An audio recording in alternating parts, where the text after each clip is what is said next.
하나님 감사합니다. 주님께서 오늘도 우리에게 참으로 귀한 시간을 주시고 하나님께서 우리를 붙잡아 세워주셔서 또 주님을 찬양하며 예배하게 하심을 감사합니다. 오늘도 하나님이여 한 주간 준비한 찬양을 주님께 올려드리는 우리 할렐루야 찬양대 한 사람 한 사람에 하나님의 은혜를 주시고 저들의 하나님의 기도의 제목을 하나님이여 이루어지게 하시고 응답해 주셔서 저들의 삶이 복된 삶이 되게 도와줄 줄로 믿습니다. 주님 아름다운 찬양을 받아주신 줄로 믿습니다. 마음의 기쁨이 넘치게 도와주시옵소서. 수고하는 반주자와 주의자를 축복해 주시고 저들의 하나님의 수고하는 수고의 삶의 귀한 열매로 맺어지게 도와주시옵소서. 오늘도 하나님의 성전에 나왔습니다.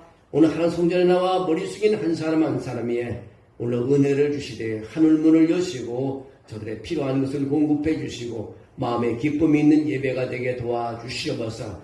오늘 이 한 번의 예배를 통해서 저들의 삶의 변화가 일어나게 도와주시고 오늘 한 번의 기도를 통해서 저들의 인생의 아버지의 변화가 있게 도와줄 줄로 믿습니다. 오늘도 변함없이 사랑하시는 주님의 은혜를 체험하며 주 앞에 드린 예배 위에 넘치는 은혜가 있게 하시고 어두운 악한 사탄 마귀는 나사렛 예수로 물러가게 하시고 하나님 영광만 드러나는 예배가 되게 도와주시옵소서. 지켜주심을 감사합니다. 축복해 주심을 감사합니다. 영광 돌리는 삶이 되게 도와주시옵소서. 예수님의 이름으로 기도하옵나이다. 아멘. 할렐루야. 아멘. 우리 옆 사람과 인사합니다. 주 예수의 이름으로 축복합니다. 주 예수의 이름으로 축복합니다. 우리가 주보의 주일 안예배 주보의 7월 암송 구조를 계속해서 적어놨는데 여러분 다 외우고 있나 모르겠어요. 오늘 암송 구조 여호와의 눈은 의인을 향하시고 그의 귀는 그들의 부르짖음에 기울이시는도다. 시편 34편 15절 말씀입니다. 한번 같이 외웁니다. 여호와의 눈은 의인을 향하시고 그의 귀는 그들의 부르짖음에 기울이시는도다. 시편 34편 15절 말씀. 이 말씀을 붙잡고 여러분 기도하시길 원합니다. 저는 새벽마다 이 말씀을 묵상할 때마다 큰 은혜가 돼요. 여호와의 눈은 기도하는 사람, 믿는 사람들을 향하시고 그의 기도는 그에게 부르짖는 분들의 그의 부르짖음은 하나님께서 들으신다는 이 말씀이 우리에게 참 힘이 됩니다.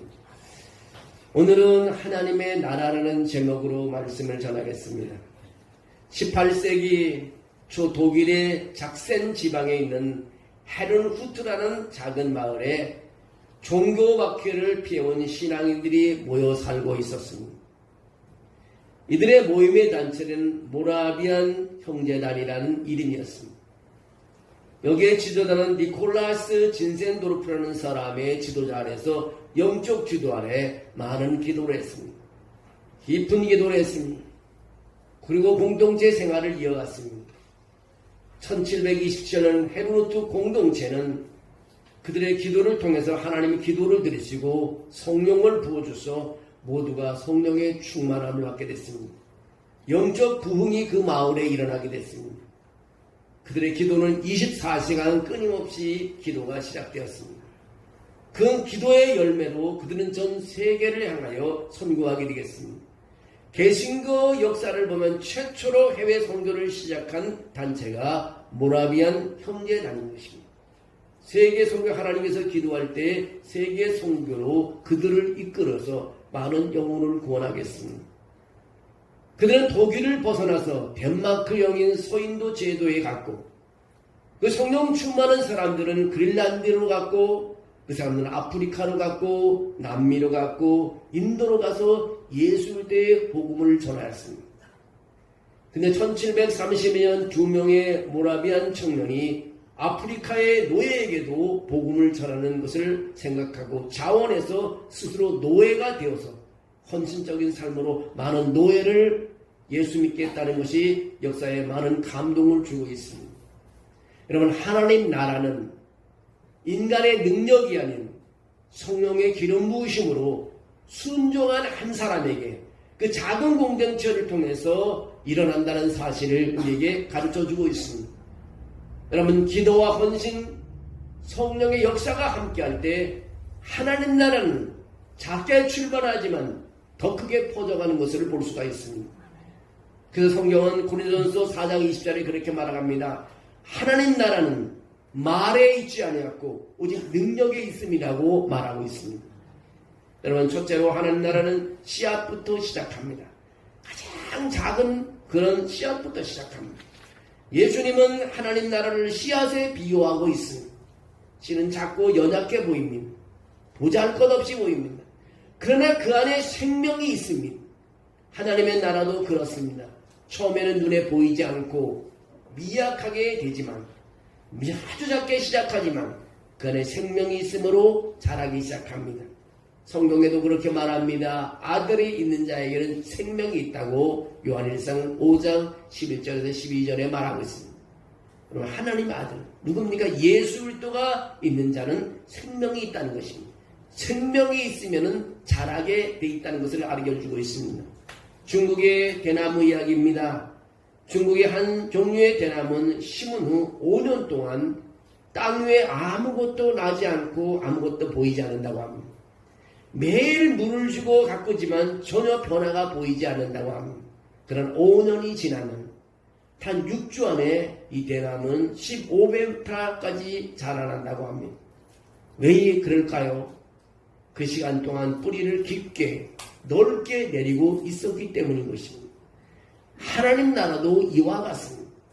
우리가 볼 수 없어도 하나님 나라는 계속해서 성장하고 자라간다는 것을 알 수 있습니다. 또 하나, 하나님 나라는 하나님의 시간표대로 성장한다는 것입니다.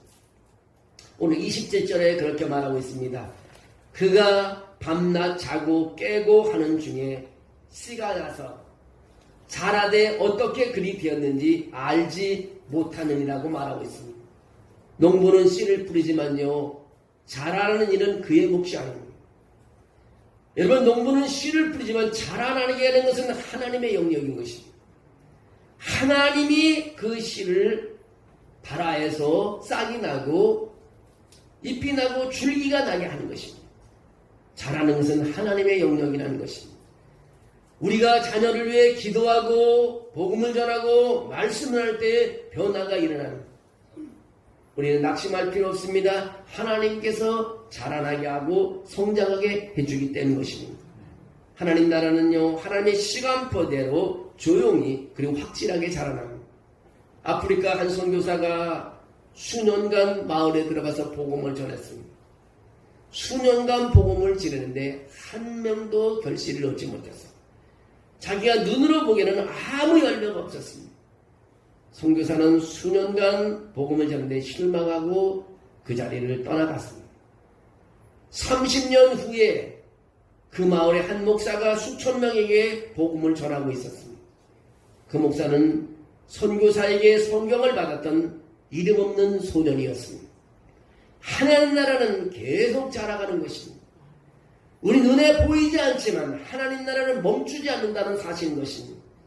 우리가 부흥되지 않는 것처럼 보이지만 하나님 나라는 멈추지 않고 성장하고 있는 것입니다. 여러분, 하나님 나라는 반드시 열매를 맺습니다. 28절에 보십시오.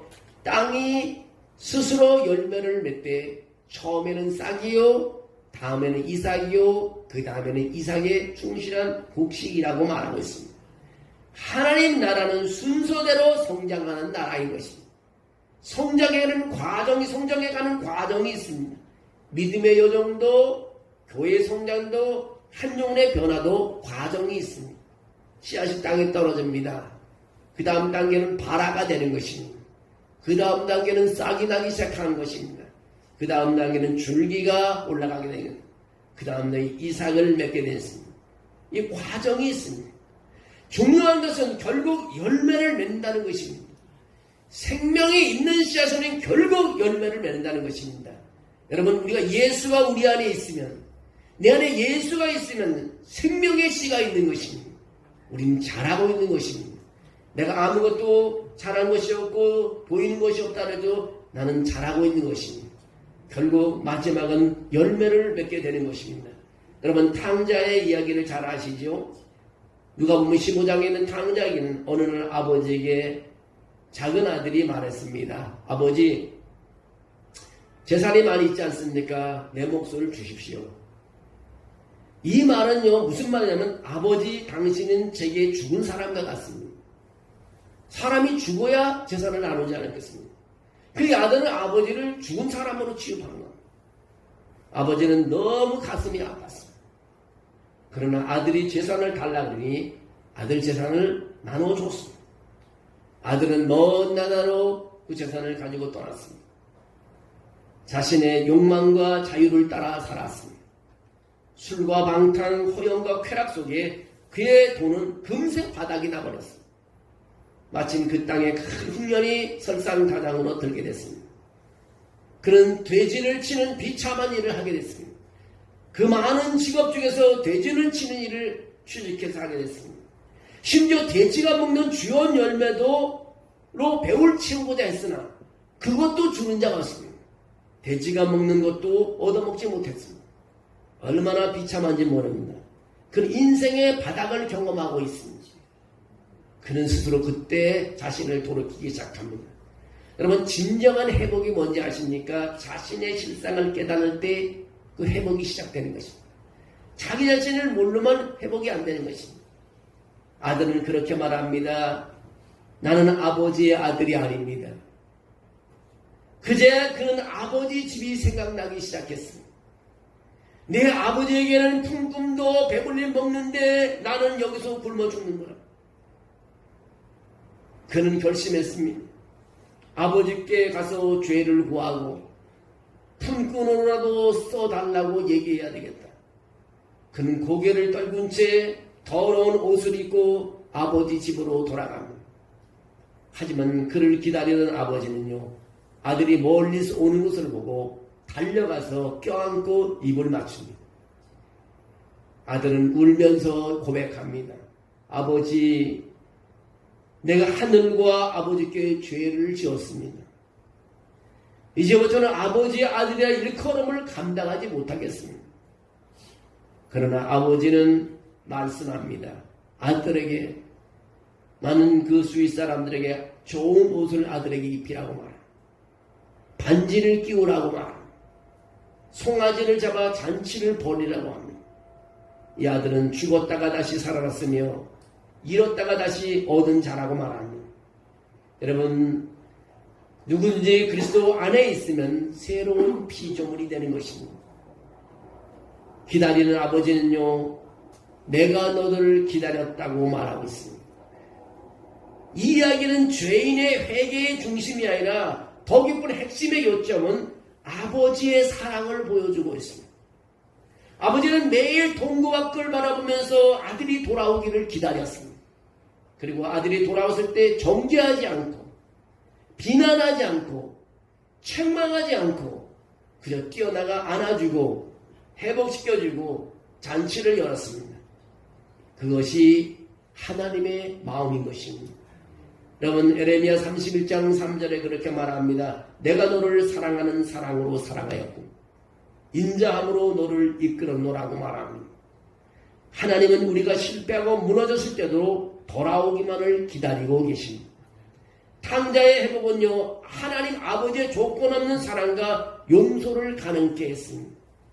하나님은 우리 죄를 고백할 때 책망보다 회복을 먼저 준비하시는 분이십니다. 우리가 돌아갈 수 있는 집이 있다는 것이, 그것이 바로 복음의 능력인 것입니다. 탕자가 아버지를 떠났을 때 아무런 열매가 없었습니다. 탕자가 아버지를 떠났을 때 자기는 큰 부자가 된 것 같지만 그에게는 어떤 열매도 보여지지 않았습니다. 그러나 아버지가 기다리고 있었고 결국 돌아와 열매 맺는 인생이 되었습니다. 하나님의 나라는요, 돌아온 자를 위해 기다리는 나라인 것입니다. 그리고 그를 다시 회복시켜 열매 맺게 하는 나라가 바로 하나님의 나라라는 것입니다.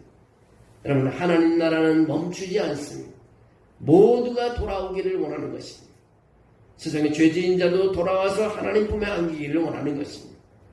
그래서 베드로전서에 보면 3장 8절 9절에 보면 하나님 아버지는 아무도 멸망하는 것을 원치 않는다고 했습니다.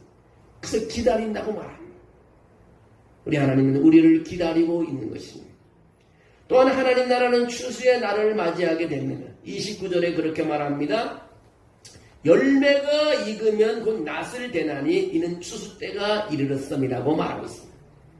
하나님 나라는 끝이 있다는 것입니다. 끝이 있다는 것. 추수의 날, 다시 말해서 심판의 날이 있다는 것입니다. 그날은 우리가 씨를 뿌리고 눈물로 기도하고 말씀을 전한 모든 수고가 결실로 나타나는 날이 마지막 날인 것입니다. 조선 땅에 복음을 전한 선교사가 하나 있습니다.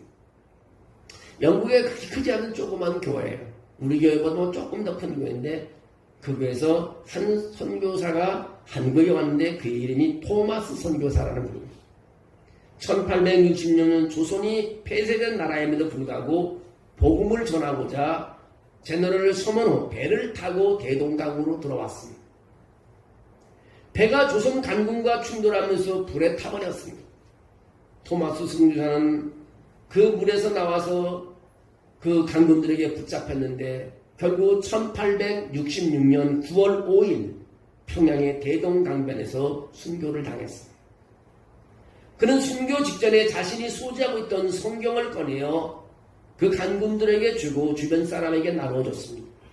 나눠줘서 한국말을 조선말을 잘 못하니까 예수를 외치며 성경을 들고 순교했다고 합니다. 전해진 성경 중 하나는 박씨 가문으로 갔는데 그 사람 이름은 박춘건이라는 사람에게 전달되었습니다. 박춘건은 그 성경을 자기 집의 벽지로 사용했습니다. 그게 뭔지도 모르고 벽지로 사용했습니다. 당시엔 종이가 귀했기 때문에 벽지를 성경으로 쓰는 일이 가능했던 것입니다. 그 집을 방문한 여러 사람들이 그 벽지를 읽으면서 복음을 접하게 됩니다. 결국 그 집이 평양 최초의 기독교 예배처가 되는데 산정은 교회가 되었습니다.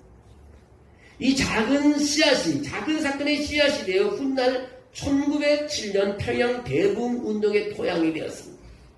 그래서 평양은 한때 동양의 예루살렘이라고 불릴 만큼 교회가 번성한 도시 중에 하나입니다. 토마스 선교사가 뿌린 한 권의 성경은요, 수천 명의 회신과 수백 개의 교회 설립으로 열매를 맺게 됐습니다. 그 성경 한 경으로 장로교가 세워지게 됐습니다. 우리나라에 장로교가 제일 많잖아요. 그 장로교가 세워졌어요. 한 권의 성경, 한 명의 선교자, 한 번의 씨뿌림이 하나님 나라의 시작이 되었던 것입니다.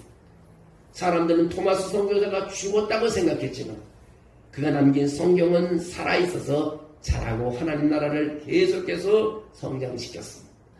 마가복음 4장 말씀처럼 토마스 선교사의 이야기는 그가 자고 깨는 중에 씨가 자라에 어떻게 그리 되는지를 알지 못하냐는 말씀이 정확히 성취된 말씀인 것입니다. 토마스 선교사는요, 하나님 나라의 추수의 날을 믿고 씨를 뿌린 것입니다. 오늘 우리는 씨를 뿌려야 합니다. 여러분, 씨를 뿌려야 합니다. 여러분, 하나님의 나라는 크게 시작하지 않습니다. 나 한 사람으로부터 시작하는 것이 하나님의 나라인 것입니다. 전도지 한 장으로부터 시작할 수 있고요. 내 한 주의 기도로부터 시작할 수 있고요. 나의 사랑의 섬김으로부터 시작할 수 있고요. 커피 한 잔으로부터 시작할 수 있습니다. 우리는 씨를 뿌리는 자로 기도하고 전하고 믿고 기다리는 자로 살아가야 합니다. 우리의 눈에 변화가 보이지 않아도요, 하나님은 일하고 계시는 줄로 믿습니다. 눈물을 흘리며 씨를 뿌리는 자는요, 기쁨으로 거둔다고 말하고 있습니다. 눈물을 흘리며 씨를 뿌리는 자. 여러분, 눈물 흘리기 얼마나 중요해요. 울게 되면 문제가 해결되는 것입니다. 울음이 그치지 않는다고 생각하면 어떻게 되겠습니까? 그의 소원은 이루어지게 되어 있습니다. 그래서 시편 126편 5절에 눈물을 흘리며 씨를 뿌린 자는 기쁨으로 거두리라고 말하고 있습니다. 오늘도 하나님의 나라를 믿음으로 심는 우리 모두가 되시기를 주의 이름으로 축원합니다. 언젠가 우리는 그 아름다운 열매를 기쁨으로 거두게 될 줄로 믿습니다. 나는 복음의 씨를 뿌리고 있는가? 지금 내 삶에서 보이지 않는 하나님의 역사를 믿고 있는가? 내가 낙심한 누군가를 위로하고 격려할 수 있는 사람으로 살아가고 있는가? 여러분, 씨를 뿌리게 될 때 하나님 나라는 성장해 가는 것을 보게 될 것입니다. 여러분의 삶 속에도 하나님 나라의 성장에 동참해 주시기를 바랍니다. 우리 교회 154 로드맵을 통해서 주님께서 하신 말씀은 만민에게 나가서 복음을 전파하라고 말했습니다. 만민에게 나가서 크게 볼 거 없습니다. 우리가 한 사람에게 주보 한 장 건네는 것이 복음을 전하는 시작이 되는 것입니다. 그것이 전도인 것이에요. 우리가 예배를 잘 드리는 것도 하나님 나라를 성장시키는 일입니다. 말씀을 암송하고 말씀을 공부하는 데 동참하는 것도 하나님 나라가 성장하는 것입니다. 우리가 사람들을 잘 사귀고 교제하는 것도 하나님 나라를 세우는 것입니다. 어려운 사람들을 선교하고 돕는 일도 하나님 나라를 하는 것입니다. 우리가 목장 예배들마다가 열심히 기도하고 선교지를 기도하잖아요. 그것이 하나님 나라에 성장시키는 것입니다. 하나님이 기뻐하시는 일인 것입니다.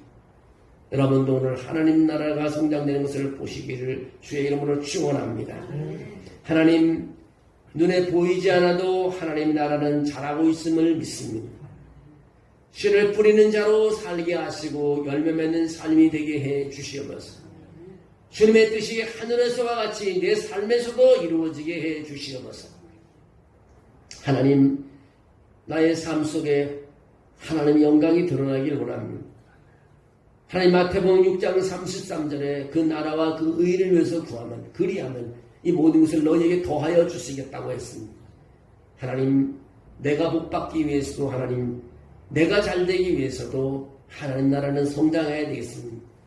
우리를 써주시고 우리를 축복해 주시고 우리를 세워주시옵소서.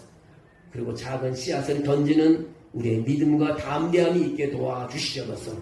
예한교회가 그렇게 성장하게 도와주시옵소서. 부채 하나가 하나님 나라를 넓히게 도와주시옵소서. 우리의 영상 하나 돌리는 것이 하나님 나라를 넓히게 도와주시옵소서. 우리가 사랑한다고 하는 것이 하나님 나라가 더 성장해가는 것을 믿습니다. 우리 삶 속에는 항상 주님을 생각하며 물러서지 않고 주저하지 않고 머뭇머뭇거리지 않고 하나님 주신 생각대로 담대하게 외치며 걸어나가게 도와주시옵소서. 아버지, 아픈 자가 있습니까? 예수님의 이름으로 선포하게 도와주셔서 곤침받게 도와주시옵소서.